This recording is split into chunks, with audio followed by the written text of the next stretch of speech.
नमस्कार मंडळी, आज आपण पुन्हा एक नवरात्राच्या उपवास स्पेशल बटाटा टिक्की बघूया। खूप टेस्टी लागते आणि साधी सोपी घरातल्या साहित्यात बनणारी अशी ही उपवास टिक्की कशी बनवायची ते बघूया। त्यासाठी एका बाउलमध्ये आपण 2 उकडलेले बटाटे घेतलेले आहे, मध्यम आकाराचे, उकडून आणि कुस्करून घेतलेले आहेत। आता त्यामध्ये आपण टाकून घेऊया पीठ।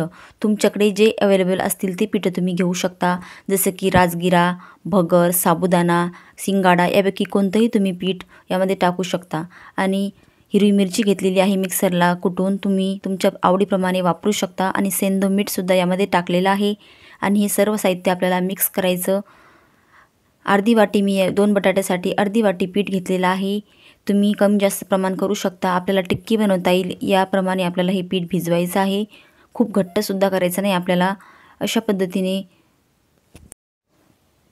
आपल्याला भिजून घ्यायचं आहे, असं चुरायचं आहे, म्हणजे सर्व साहित्य एकजीव होतं छान आणि चव एक नंबर लागते मंडळी या टिक्कीची।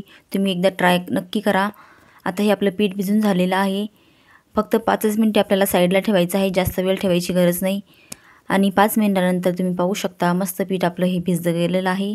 आता इकडे तवासुद्धा आपल्याला गरम करायला ठेवायचा।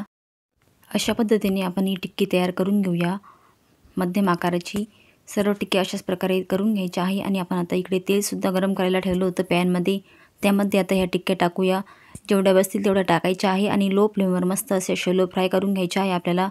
अशा प्रकारे तुम्ही बघू शकता, खूप छान होतात उपवासाला, झटपट तुम्ही तयार करू शकता। आणि थोडी वेगळ्या प्रकारची डिश 3 तयार केलेले आहे मी, 3 ठेवलेले आहे यामध्ये। थोडेसे आता ह्या भाजलेल्या आहे, आता पलटी करूया आपण।